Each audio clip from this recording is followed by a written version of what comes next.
అండి welcome back to our channel mom and pumpkins. వీడియోలోకి వెళ్ళే ముందు ఒక చిన్న రిక్వెస్ట్ అండి. ఇప్పుడు దాకా మన ఛానల్ని ఎవరైనా సబ్స్క్రైబ్ చేసుకోకపోతే ఇప్పుడే సబ్స్క్రైబ్ చేసుకొని బెల్ ఐకాన్ క్లిక్ చేసి ఆల్లో పెట్టుకోండి. నేను ఎప్పుడు ఏ వీడియో పోస్ట్ చేసినా నోటిఫికేషన్ త్వరగా వచ్చేస్తుంది.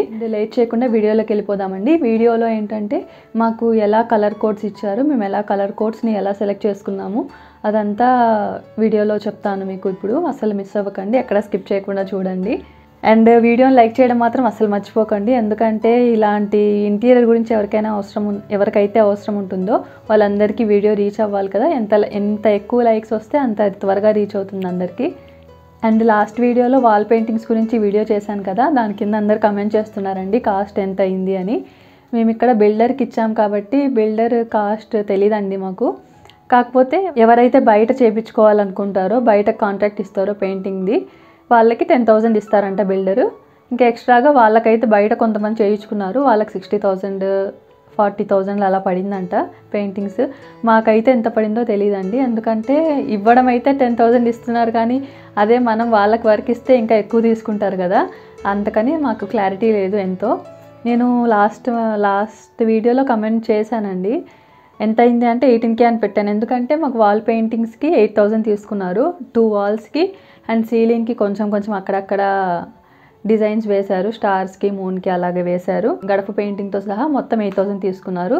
సో 10,000 8,000 కలిపి నేను 18,000 అని పెట్టాను. కానీ తర్వాత డిస్కస్ చేస్తే తప్పు కదా, ఇంత తక్కువకి ఎలా వస్తుంది, 10,000 ఏంటి అని డిస్కస్ చేసుకున్నాము. సో అందుకని క్లారిటీ ఇవ్వడానికి ఇక్కడ చెప్తున్నాను. అండ్ ఇంకా నెక్స్ట్ కమెంట్స్ ఏంటంటే, వీడియో ఫుల్ స్క్రీన్ తీయండి, వీడియో నీట్గా తీయండి, క్లియర్గా పెట్టండి అని చెప్తున్నారు. చాలా బాధేస్తుంది ఆ కమెంట్స్ చూస్తుంటే. మీరు చెప్పింది కూడా కరెక్టే, నీట్గా అలా అంటే షార్ట్స్ రేషియోలో కాకుండా యూట్యూబ్ రేషియోలో ఉండాలి కదా, 16:9 రేషియోలో ఉండాలి. బట్ నేను 9:16 రేషియోలో వీడియోస్ అన్నీ పెడుతున్నాను కదా, సో మీకు అంతా గజిబిజిగా ఉండొచ్చు. ఇలా ఫుల్గా ఉంటే బాగుంటుంది కదా, మీరు చెప్పింది కూడా కరెక్టేనండి. కాకపోతే ఒక చిన్న ఇన్సిడెంట్ జరిగింది. నేను ఇంటీరియర్స్కి వెళ్ళిందే వీడియోస్ తీసుకోవడానికి డైలీ వెళ్ళేదానండి, కొంచెం కూడా మిస్ అవ్వకుండా ప్రతిరోజు చిన్న క్లిప్పింగ్స్ అయినా తీసుకునేదాన్ని. ఈ ఫోన్లో ఫుల్ అయిపోయిందండి. ఈ ఫోన్ తీసుకుంది కూడా అంతే, మంచిగా క్లారిటీగా వస్తాయి ఈ ఫోన్లో, శాంసంగ్ ఫోన్లో మంచిగా వచ్చేవి వీడియోస్. మొత్తం తీసుకున్నానండి, తీసుకొని స్టోరేజ్ ఫుల్ అయితే ఏంటంటే ఇంకో ఫోన్, పాత ఫోన్ పడేయలేదు, స్టోరేజ్ కోసమన్నా యూజ్ అవుతుంది కదా, ఎక్స్చేంజ్ చేస్తే 2,000 కూడా ఇవ్వరు అని ఆ ఫోన్ ఉంచుకున్నాను. సో ఈ ఫోన్లో ఫుల్ అయితే ఆ ఫోన్లోకి ట్రాన్స్ఫర్ చేసుకున్నాను. ఆ వీడియోసే మీకు ఇంతవరకు పెట్టింది, వుడ్ వర్క్ కంప్లీట్ అయిపోయేంత వరకు ఆ ఫోన్లోనే వీడియోస్ పెట్టింది. తర్వాత నుంచి పెయింటింగ్ వర్క్స్ కానీ సీలింగ్ లైట్స్ వేసేటప్పుడు కూడా వీడియోస్ తీసుకున్నాను. అంటే కొనుక్కునేటప్పుడు కూడా ఎలాంటివి మంచిది, ఎలాంటివి తీసుకుంటే మంచిది, సీలింగ్ లైట్స్, స్పాట్ లైట్స్ ఎలాంటివి ఉంటాయి అవన్నీ తీసుకున్నానండి. వాళ్ళని అడిగి అదంతా కూడా రికార్డ్ చేశాను వీడియో. కానీ అవన్నంతా మిస్ అయినాయి వీడియోస్. ఎలా అంటే సడన్గా పిల్లలు ఏంటంటే ఏదో నొక్కేస్తున్నారనమాట, సడన్గా అన్నీ ఓపెన్ చేసి చూస్తున్నారు, పొరపాటున డిలీట్ నొక్కేస్తారు. ఏదైనా టచ్ అయ్యి డిలీట్ నొక్కేశారనుకోండి, ఎస్ అని నొక్కేస్తే పోతాయి కదా వీడియోస్ అని చెప్పి సడన్గా ఎందుకో గబగబా టైప్ చేస్తూ స్క్రీన్ లాక్ పెట్టేశాను. మధ్యలో చాలా రోజులు స్క్రీన్ లాక్ తీసేసాను అనమాట, ఎందుకంటే గృహప్రవేశంకి వేరే వాళ్ళు వీడియో తీయాలి కదా, వేరే వాళ్ళకి ప్రతిసారి స్క్రీన్ లాక్ గుర్తుండదు కదా, సో అందుకని తీసేసాను అనమాట. అప్పటి నుంచి ఒక 2 months దాకా పట్టించుకోలేదు స్క్రీన్ లాక్ గురించి అంతగా. వాళ్ళకి అన్నీ తెలుసండి, పిల్లలకి ఇప్పుడు అన్నీ తెలిసిపోతుంటాయి కదా, వాళ్ళకి అన్నీ తెలుసండి. ఎస్ కానీ నేను పెట్టుకునే స్క్రీన్ లాక్స్ అన్నీ వాళ్ళకి తెలుసు. సో కొత్తగా ఉండాలి కదా అని ఏదో నిద్ర మత్తులో పెట్టానండి, వీళ్ళకి తెలియకుండా కొత్తది పెట్టాలి అని చెప్పి ఆలోచించి ఏదో టైప్ చేసేసాను, కన్ఫర్మ్ లాక్ పెట్టేశాను, మొత్తం పెట్టేశాను. తర్వాత తెల్లారేసరికి గుర్తులేదు, స్క్రీన్ లాక్ మర్చిపోయాను. కానీ అప్పుడు దాకా పట్టించుకోలేదండి, ఎందుకంటే ఫింగర్ ప్రింట్ ఉంది, ఫింగర్ ప్రింట్ యూస్ చేసేదాన్ని. వాళ్ళు స్క్రీన్ లాక్స్ ట్రై చేస్తూ ఉన్నారనమాట, ట్రై చేస్తూ ఉంటే స్క్రీన్ లాక్ అయిపోయింది. చాలా టూ మెనీ అటెంప్ట్స్ అని వచ్చేసి మొత్తం పోయినాయి అనమాట. అలా టైం అంతా అయిపోగొట్టారండి, 30 seconds అయిపోగొట్టారు. వాళ్ళు ట్రై చేస్తూనే ఉన్నారు, నేను చూసుకోలేదు. నాకు చేతికి ఫోన్ వచ్చేసరికి ఆఫ్టర్ 20 minutes అని వచ్చింది. అమ్మో అసలు టెన్షన్ వచ్చేసింది అనమాట. స్క్రీన్ లాక్ శాంసంగ్ ఫోన్లో దరిద్రం ఏంటంటే శాంసంగ్ ఫోన్లో స్క్రీన్ లాక్ మార్చడానికి లేదు, అది ఒక ప్రాబ్లం అయిపోయింది. నార్మల్గా ఇప్పుడు దాకా ఎంఐ ఫోన్స్ వాడానండి, దాంట్లో స్క్రీన్ లాక్ మర్చిపోతే స్క్రీన్ లాక్ వెంటనే మార్చేసుకోవచ్చు ఫర్గాట్ పాస్వర్డ్ నొక్కితే. దీంట్లో ఫర్గాట్ పాస్వర్డ్ కూడా రాలేదు. బట్ ఎప్పుడు ఫింగర్ ప్రింట్ అంటే కష్టం కదా, స్క్రీన్ లాక్ అసలు ఏం పెట్టానా అని ట్రై చేశాను. అసలు ఫోన్ లాక్ అయిపోయింది. ఆఫ్టర్ 2 అవర్స్ అని వచ్చింది, ఆఫ్టర్ 4 అవర్స్ అని వచ్చింది. ట్రై చేస్తూనే ఉన్నాను. ఆఫ్టర్ 8 అవర్స్ అని వచ్చింది. తర్వాత మళ్ళీ నిద్రపోయాను ఆ రోజు. నిద్ర మత్తులో ఏంటంటే సరే రీస్టార్ట్ చేస్తే ఈ 24 అవర్స్ 4 అవర్స్ 8 అవర్స్ ఇలా ఉండదేమో అని రీస్టార్ట్ చేశాను. అది చేసిన పెద్ద మిస్టేక్ అండి. నేను అసలు ఎట్లా ఆలోచించానో కూడా అర్థం కాలేదు నాకు. బాధేస్తుంది ఇప్పుడు కూడా చెప్తుంటే. రీస్టార్ట్ చేస్తే ఏం అడుగుతుంది? ఫింగర్ ప్రింట్ అడగదు. రీస్టార్ట్ చేశారు, పాస్వర్డ్ అడుగుతుందండి, స్క్రీన్ లాక్ అడుగుతుంది. నేను అసలు అంతా ఆలోచించలేదో, ఎందుకు అలా చేశానో అర్థం కాలేదు. టైం బ్యాడ్ అనమాట. గుర్తులేదుగా మళ్ళీ 24 అవర్స్ వచ్చింది. భలే బాధేసింది. మళ్ళీ నెక్స్ట్ డే కూడా నిద్ర పట్టలేదు, ఇంకేడుపు వచ్చేసింది నాకు. కనీసం ఆ ఫింగర్ ప్రింట్ ఉంటే ఏదో డేటా అయినా ట్రాన్స్ఫర్ చేసుకునేదాన్ని. అసలు ఐడియా కూడా రాలేదు. ఒకసారి ట్రై చేద్దామని ఏ మూడ్లో ఉన్నానో టైం అంతే, అది పోవాలని రాసి పెట్టింది అంతే. స్క్రీన్ లాక్ ట్రై చేస్తే మళ్ళీ 24 అవర్స్, మళ్ళీ నెక్స్ట్ డే. పర్లేదు ఏదో ఒకటి వస్తుంది, ఏదో ఒక రోజు, పోతే పోయింది, వెయిట్ చేద్దామని చెప్పి 1 మంత్ వెయిట్ చేశానండి. ఇంకా అప్పటికి పెయిన్ తగ్గుతూ వచ్చింది, ఇంకా అలవాటు అయిపోయింది. సరే పోయినవి వదిలేద్దాం, ఉన్నవి చూసుకుందాం అని చెప్పి మెయిన్ వీడియోస్ అన్నీ ఫ్యామిలీతో, గృహప్రవేశం రోజు ఫ్యామిలీతో దిగిన ఫొటోస్ వీడియోస్ అవన్నీ పోయాయి. వేరే వాళ్ళు ఫోన్లో తీశారండి గృహప్రవేశం వీడియోస్, అవన్నీ ట్రాన్స్ఫర్ చేసుకున్నాను ఈ ఫోన్లోకి, అవి కూడా పోయాయి. అసలు లక్కీగా వాళ్ళు డిలీట్ చేయలేదన్నమాట. 2 మంత్స్ తర్వాత అడిగితే డిలీట్ చేయలేదన్నారు. అప్పుడు వాళ్ళ దగ్గర నుంచి మళ్ళీ ట్రాన్స్ఫర్ చేసుకున్నాను గృహప్రవేశం వీడియోస్. అది కూడా కంప్లీట్గా లేదు, కొంతవరకే ఉంది. వాళ్ళ ఫోన్లో కొంతవరకే తీశారు. అలా పోయాయండి వీడియోస్. దీంట్లో చాలా వెయిట్ చేశానండి వీడియోస్ కోసము. వీడియోస్ కావాలి, పోగితే ఎలా కష్టపడి డైలీ వెళ్ళి చేసుకునేదాన్ని అని చాలా బాధపడ్డాను. అసలు నిద్ర పట్టలేదు 1 మంత్ దాకా. ఇంకా పెయిన్ తగ్గుతూ వచ్చింది కదా, ఇంకేం చేస్తాం, పోతే పోయింది, ఇంకా స్ట్రాంగ్ ఉండాలి, అది పోవాలని రాసి పెట్టుంది, పోయింది అని చెప్పి వదిలేసి ఇంకా పోతే పోనీలే అని సర్వీస్ సెంటర్కి వెళ్ళి రీసెట్ చేసుకుంటే మొత్తం డేటా మొత్తం పోయింది.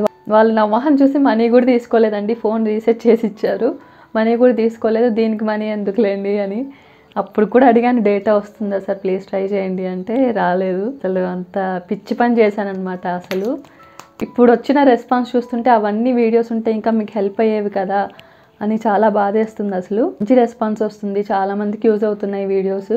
బట్ కంటెంట్ మాత్రమే చూడండి ప్లీజ్, నా రిక్వెస్ట్ ఇది. కంటెంట్ చూడండి, వీడియోస్ చూడకండి. అంటే వీడియోస్ కొంచెం క్లారిటీ లేకపోయినా అడ్జస్ట్ అవ్వండి, తప్పదు, నేనేం చేయలేను. ఇంకేమైనా మీకు డౌట్స్ ఉంటే తప్పకుండా కమెంట్ సెక్షన్లో కమెంట్ చేయండి. నా ఎక్స్పీరియన్స్ ఏదైనా ఉంటే మీతో షేర్ చేసుకుంటాను.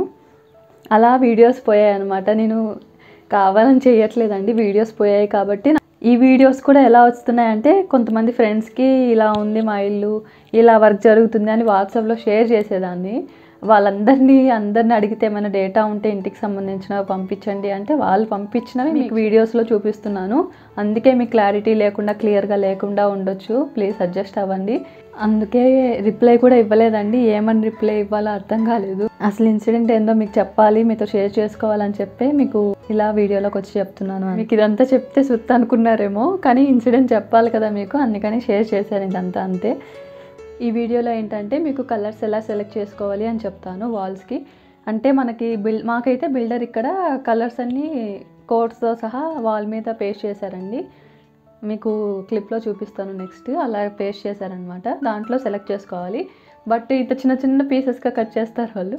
అంటే చిన్న ముక్కల్లో కలర్స్ చెప్తే దాంట్లో సెలెక్ట్ చేసుకోండి అంటే మనం ఎలా సెలెక్ట్ చేసుకుంటాము? మనకు పెద్ద వాల్లో చూపిస్తేనే మనకు కన్ఫ్యూజ్ అవుతూ ఉంటాము.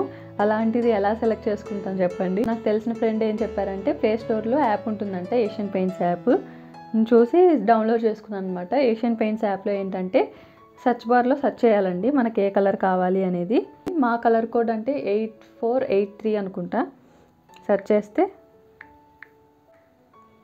ఇలా కలర్స్ వస్తుంటాయి అన్నమాట. దానికి దగ్గరలో ఉన్న కలర్స్ అన్నీ వస్తాయి ఇలా వస్తున్నప్పుడు మనము ఇక్కడ ట్రై ఆన్ యువర్ వాల్ అని ఉంది చూడండి. ఇక్కడ ట్రై ఆన్ యువర్ వాల్ అని ఉంది. దీనికి ఇది క్లిక్ చేస్తే మనం ఇలా ఒక ఫోటో, ఒక ప్లెయిన్ వాల్, వైట్ వాల్ ఉంటే దాన్ని ఫోటో తీసుకొని గ్యాలరీలో పెట్టుకున్నా పర్లేదు, మీకు దగ్గరలో ఉన్న కెమెరాలో ట్రై చేసినా పర్లేదు. ఒకసారి ఫోటో తీసేసుకొని ఇలా టచ్ చేస్తే, ట్రై ఆన్ యువర్ వాల్ అని టచ్ చేస్తే ఇక్కడ మన కలర్ వచ్చేసింది. క్రీమ్ కలర్ కాబట్టి కనిపించట్లేదు, ఎల్లో కలర్ చూపిస్తాను. ఇక్కడ చూడండి, ఎల్లో కలర్ చూపిస్తున్నాను. ఇలా సెలెక్ట్ చేసుకోవాలి ఒకటి ఏదైనా. మన కోడ్ టైప్ చేసినా పర్లేదు, నా కోడ్ ఇక్కడ క్రీమ్ కలర్ కోడ్సే గుర్తున్నాయి అనమాట. ఒక కలర్ ఏదైనా సెలెక్ట్ చేసి మీకు తెలిసిన కోడ్స్ అయినా పర్లేదు. ఇక్కడ ట్రై ఆన్ యువర్ వాల్ ఉంది, అక్కడ ఒకసారి క్లిక్ చేస్తే మన గ్యాలరీలో ఇందాక వాల్ని ఫోటో తీసాను. గ్యాలరీలో ఇలా ఫోటో మనకి ఏదైనా ఉన్నా పర్లేదు, లేకపోతే కెమెరా కూడా యూస్ చేసుకోవచ్చు. వాల్ని క్లిక్ చేసి ఇక్కడ టచ్ చేస్తే నేను ఇక్కడ చిన్నగా చూపిస్తున్నాను, కానీ మీది ఏదైనా హౌస్లో మొత్తం మీ హౌస్ అంతా ఎలా ఉంటుంది అని కూడా క్లిక్ చేసుకొని చూసుకోవచ్చండి. నేను ఇక్కడ ఫోటో ఇలాగే తీసాను కాబట్టి మా వాల్కి ఇలా ఉంటుంది అని చూపించింది అనమాట. ఇలా మీకు ఏదైనా కలర్ కోడ్స్ వాళ్ళు చెప్పినా మీరు సెలెక్ట్ చేసుకున్న కలర్ కోడ్స్ కూడా మన ఇంటికి ఎలా ఉంటుంది అని కూడా ఇంట్లో వచ్చి ఫోటో తీసుకొని సెలెక్ట్ చేసుకోవచ్చు. బట్ అంత యాక్యురేట్గా అయితే రాదండి, కొంచెం డిఫరెన్స్ ఉంటుంది. బట్ మీరు డిసైడ్ అవ్వాలి. అది చిన్న శాంపుల్ బాటిల్స్ తీసుకోండి. First of all sample bottles first వేసాక మీకు నచ్చితే అప్పుడు వెళ్ళండి. ఎందుకంటే మనకి చూస్తే ఒకలాగా ఉంటుంది, వేస్తే కంప్లీట్గా మారిపోతుంది అనమాట. సో అలా ఎందుకు, ఫస్ట్ చిన్న బాటిల్స్ తీసుకోండి. లేకపోతే ఒక వాల్కి ట్రై చేయండి, నచ్చకపోతే చేంజ్ చేసుకోవచ్చు. కాబట్టి ఫస్ట్ కానీ ఫుల్గా తెచ్చేసి కేజీలు తెచ్చేసి వేయకండి, వేస్ట్ అయిపోతుంది. ఆల్రెడీ ఎక్స్పీరియన్స్ అయింది కాబట్టి చెప్తున్నాను ఇదంతా. మీరు మాత్రం డేటా ఎప్పటికప్పుడు మెయిల్లో కానీ మీకు ఇంపార్టెంట్ డేటా ఏదైనా ఉంటే ఎప్పటికప్పుడు మెయిల్లో సెండ్ చేసుకోండి. ఎందుకంటే మాకు చాలాసార్లు జరిగిందనమాట. ఇలానే కాదు, సడన్గా ఫోన్కి ఏదో ప్రాబ్లం వస్తుంది, మొత్తం రీస్టోర్ చేయాల్సి వస్తుంది, రీసెట్ నొక్కాల్సి వస్తుంది. ఎందుకు అలా అవుతుందో అర్థమయ్యేది కాదు, మొత్తం అలాగే డేటా పోయేది. బ్యాకప్ పెట్టుకోండి, మెయిల్కి బ్యాకప్ చేసుకోండి, గూగుల్ ఫొటోస్లో ఎప్పటికప్పుడు బ్యాకప్ చేసుకోండి. నేను అలా కూడా చేసుకోలేదు, ఎందుకంటే ఒరిజినల్ క్వాలిటీలోనే చేసుకోవాలి. బట్ అంత క్వాలిటీలో మెయిల్ ఫుల్ అయిపోయేది, అసలు ఎన్ని మెయిల్స్ ఉన్నా కూడా ఫుల్ అయిపోయేవి. సో అలా కూడా చేసుకోలేదు, ఎక్కడికి పోతాయిలే అని ధీమా అనమాట, అలా కూడా చేసుకోలేదు. మీరు మాత్రం అలా మిస్టేక్ చేయకండి. ఇంటీరియర్ విషయాల్లో జరిగినది ఒక ఎత్తు అయితే, నాకు ఇది ఒక దెబ్బ అండి, పెద్ద దెబ్బ. అందుకే నేను వీడియోస్ ఇంటికి వచ్చాక కూడా చాలా రోజులకి ఇప్పుడు పెడుతున్నాను అనమాట. అది కోలుకోవడానికే నాకు చాలా టైం పట్టింది. పోయింది, ఇంకా వీడియోస్ లేదు, యూట్యూబ్ లేదు, ఏం లేదని వదిలేసాను అనమాట. కాకపోతే చెయ్యాలి, నాకు జరిగిందంతా చెప్పాలి అని మీకు మళ్ళీ వీడియోస్ చేస్తున్నాను. ఏదైతే అది అయింది, నా దగ్గర ఉన్న కంటెంట్, నాకు నాలెడ్జ్ ఉంది, నా దగ్గర కంటెంట్ ఉంది. సో అది చేద్దాము, తర్వాత ఇంకా ఏదైతే అది అయిందని దిగాను అనమాట. ఇలా చేస్తున్నాను అనమాట వీడియోస్. నేను చెప్పిన దానికి వాళ్ళు కూడా ఎక్స్పీరియన్స్ వాళ్ళు కూడా షేర్ చేసుకుంటున్నారు. చాలా యూజ్ అవుతున్నాయి మీకు వీడియోస్ అని చెప్తున్నారు. చాలా హ్యాపీగా ఉందండి. సబ్స్క్రైబర్స్ స్లోగా వస్తున్నారు, అది పక్కన పెడితే ఉన్న వాళ్ళు అలా చెప్తుంటే, నాకు కమెంట్ చేస్తుంటే చాలా చాలా హ్యాపీగా ఉంది. మీరు మాత్రం ఇలా ఎప్పుడూ చేయకండి. స్క్రీన్ లాక్ పెట్టినా కూడా పిల్లల దగ్గర జాగ్రత్తగా ఉండండి. పిల్లలకి ఫోన్లు ఇవ్వకండి. ఇచ్చినా గుర్తుపెట్టుకునేలాగా స్క్రీన్ లాక్ పెట్టుకోండి. స్క్రీన్ లాక్స్ అనే కాదు, మెయిల్కి పాస్వర్డ్స్ కానీ అన్నిటికీ ఒకటే పెట్టుకోండి. లేకపోతే మీకు ఏదైతే ఎక్కువ గుర్తుంటుందో అది పెట్టుకోండి. ఎందుకంటే ఇప్పుడు మెయిల్ పాస్వర్డ్స్ అయితే రీసెట్ చేయాలన్నా కూడా నరకం చూపిస్తారనమాట. అదంటారు, ఇదంటారు, రీసెట్ అంటారు, స్పెషల్ క్యారెక్టర్స్ అంటారు, క్యాపిటల్ లెటర్స్ అంటారు, నెంబర్స్ అంటారు. అమ్మో, పిచ్చి పట్టిస్తారు అసలు. సో మీరు మాత్రం పాస్వర్డ్స్ విషయాల్లో చాలా జాగ్రత్తగా ఉండండి. డేటా పోతే మళ్ళీ ఆ మూమెంట్స్ రావు కదా. మీరు మాత్రం ఇలా పిచ్చి పనులను అలా ఎప్పుడు చేయకండి. అందుకే వీడియోస్ ఇంత లేట్గా పెడుతున్నాను అనమాట. ఆల్మోస్ట్ 6 months అయిపోయింది మేము ఇంట్లోకి వచ్చి, ఇప్పుడు పెడుతున్నాను. బట్ ఇప్పుడు పెట్టడం వల్ల ఏంటంటే ఇంకా ఎలా చేసుకోవచ్చు, ఇంకా కొంచెం నాలెడ్జ్ వచ్చిందనమాట. ఇంకా ఇలా చేసుకుంటే బాగుండేది, ఇంకా మేము లివింగ్లో ఉన్నాం కదా. సో ప్రాబ్లమ్స్ అన్నీ మీకు ఇంకా ఎక్కువగా చెప్పగలుగుతున్నాను అనమాట. ఇది కూడా అందుకు మంచిదే అనిపించింది. ఎవ్రీథింగ్ హ్యాపెన్స్ ఫర్ రీజన్ అంటారు కదా, అలా కూడా కొంచెం స్ట్రాంగ్గా అయ్యానండి. గట్టి దెబ్బ ఇది మాత్రం నాకు, ఎందుకంటే వీడియోస్ డేటా పోవడం మాత్రం చాలా పెద్ద దెబ్బ. ఇంకా చాలా ఉన్నాయండి. పిల్లలు ఫస్ట్ టైం స్కూల్కి వెళ్ళడం, బస్సు ఎక్కడం, అవన్నీ వీడియోస్ తీసాను అనమాట. ఇంట్లోకి వచ్చాక చాలా మెమరీస్. గృహప్రవేశం అయ్యాక first day in the house అని, గిఫ్ట్స్ అన్బాక్సింగ్ అవన్నీ చేశాను. ఫస్ట్ డే మేమంతా వీడియో రికార్డ్ చేసుకున్నాము, అవన్నీ పోయాయి అనమాట.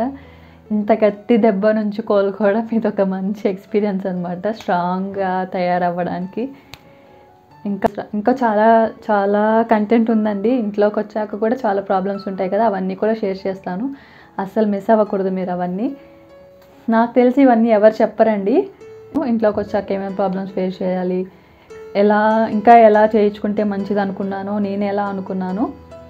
నాకు అసలు మొహమాటం లేదంటే అన్నీ ఓపెన్గా చెప్తాను. ఇంకా చాలా కంటెంట్ ఉంది చెప్పడానికి మీకు ఇంటీరియర్స్ గురించి.